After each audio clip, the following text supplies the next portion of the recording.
Hello friends, welcome to my YouTube channel biology with Johnny Lal. आज हम इस video में ये स्टडी करेंगे कि न्यूरॉन्स क्या होती हैं।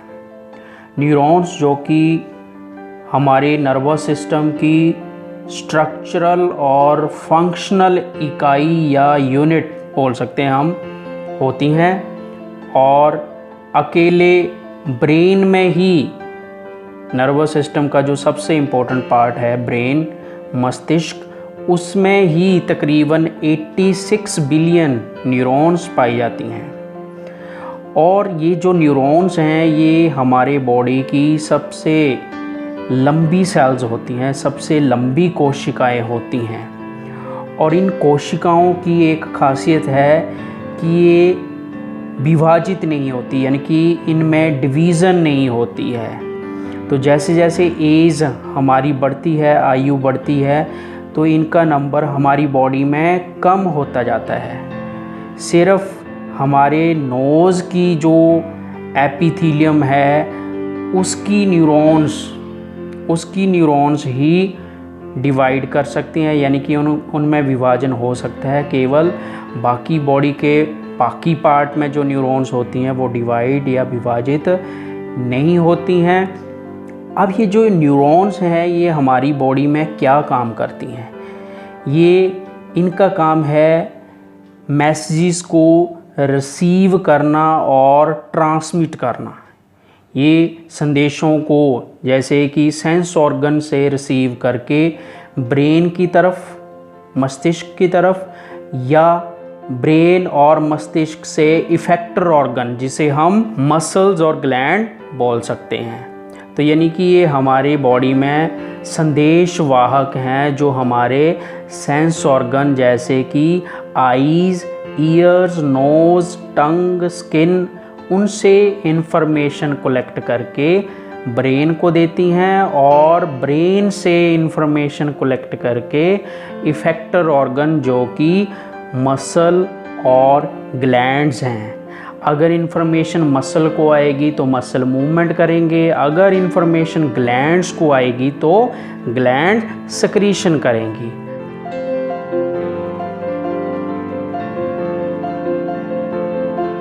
अब इस वीडियो में हम इसकी स्ट्रक्चर के बारे में डिस्कस करेंगे।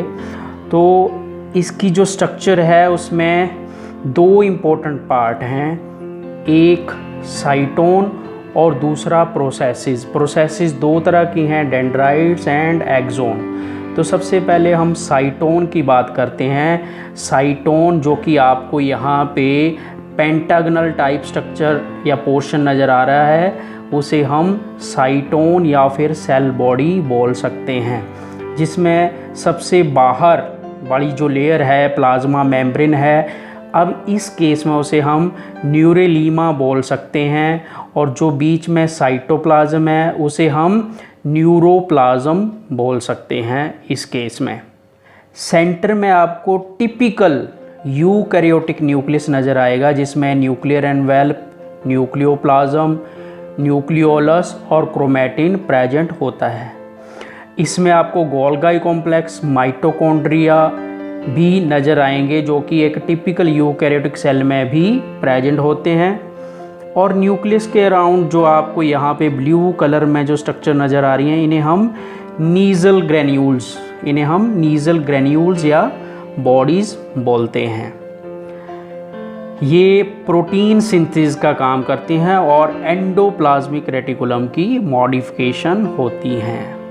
अगर न्यूरोप्लाज्म की पेरीफेरी में हम देखें तो आपको यहाँ पे साइटोस्केलेटन एलिमेंट भी नज़र आ रहे हैं। ये साइटोस्केलेटन एलिमेंट में इंटरमीडिएट फाइबर्स और माइक्रोट्यूब्यूल प्रेजेंट होते हैं जो सेल की शेप को मेंटेन करने में काम करते हैं। अगर हम प्रोसेसेस की बात करें तो दो तरह की प्रोसेसेस हैं, जिसमें डेंड्राइट्स और एक्सोन। तो पहले हम डेंड्राइट्स की बात करते हैं। जो डेंड्राइट्स हैं ये नंबर में ज़्यादा होती हैं और ये संदेशों को या इंफॉर्मेशन को रिसीव करती हैं, यानी कि डेंड्राइट्स बड़े एंड को हम इनपुट एंड बोल सकते हैं। सिंगुलर इसको डेंड्रोन बोलते हैं और प्लूरल इनको डेंड्राइट्स बोलते हैं। तो डेंड्राइट्स या डेंड्रोन इंफॉर्मेशन को रिसीव करके सेल बॉडी की तरफ भेजते हैं। अगर हम एक्सोन की बात करें तो ये सिंगल प्रोसेस होती है और ये बिना शीथ के भी हो सकती है या शीथ के साथ भी हो सकती है।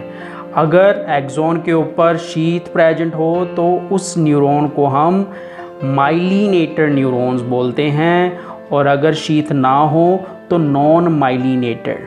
अब ये जो शीथ एक्सोन के ऊपर आपको नज़र आ रही है, ये शेक्वान सेल की बनी होती है, और जिस पॉइंट से सेल बॉडी के जिस पॉइंट से एक्सोन अराइज करती है उसे हम एक्सोन हिलॉक बोलते हैं। और ये वो एरिया है जहाँ पे नीजल ग्रेन्यूल्स या नीजल बॉडीज़ प्रेजेंट नहीं होती है, तो यहाँ से एक्सोन डिफरेंशिएट होना शुरू कर जाती है। तो अब जो शेक्वान सेल शीथ का काम कर रहे हैं, लेकिन ये जो शीथ है, जो इंसुलेटिंग लेयर है एक्सोन के ऊपर, ये कंटिन्यूस नहीं होती है, बीच में गैप होते हैं और उन गैप को हम नोड ऑफ रेनबियर बोलते हैं। जो माइलिनेटेड न्यूरॉन्स होती हैं उनमें जो इम्पल्सिस का ट्रांसमिट होता है वो फास्ट होता है, क्योंकि वहाँ पे एक नोड ऑफ रेनबियर से दूसरी नोड ऑफ रेनबियर में इंफॉर्मेशन ट्रैवल करती है, जिसे हम साल्टेटरी नर्व कंडक्शन बोलते हैं। अब ये जो एक्सोन है ये ब्रांच भी हो सकती है और अनब्रांच्ड भी हो सकती है। अगर इसमें ब्रांच हो तो उसे हम कोलेटरल एक्सोन बोलते हैं, और एक्सोन फाइनली टर्मिनेट कर जाती हैं, जिन्हें हम एक्सोन एंडिंग्स या प्री सिनेप्टिक नोब भी बोलते हैं। और ये जो एक्सोन एंडिंग या प्री सिनेप्टिक नोब्स हैं ये आउटपुट एंड है, यानी कि ये इंफॉर्मेशन को आगे को नेक्स्ट न्यूरॉन या मसल फाइबर या फिर ग्लैंड को भेज देते हैं। एक्सोन एंडिंग और प्री सिनेप्टिक नोब को हम आउटपुट एंड बोल सकते हैं। और न्यूरॉन्स के अलोंग जो इंफॉर्मेशन ट्रैवल करती है वो यूनिडायरेक्शनल, इट ऑलवेज ट्रैवल, ये हमेशा डेंड्रॉन से सेल बॉडी से एक्सोन और एक्सोन से फिर साइनेप्स और साइनेप्स से अगली न्यूरॉन या मसल फाइबर या ग्लैंड सेल की तरफ ट्रैवल करती है। तो इस वीडियो में हमने सिर्फ न्यूरॉन की स्ट्रक्चर के बारे में डिस्कस किया है। अब ये कितनी तरह की होती है, इनको हम कैसे वर्गीकरण इनका हम कर सकते हैं, यानी कि इनकी क्लासिफिकेशन किस बेसिस पे, उन डिफरेंट टाइप्स को स्टडी करने के लिए आपको अगला वीडियो देखना होगा। अब ये वीडियो कैसा लगा आपको, इसको लाइक शेयर करना ना भूलें। धन्यवाद।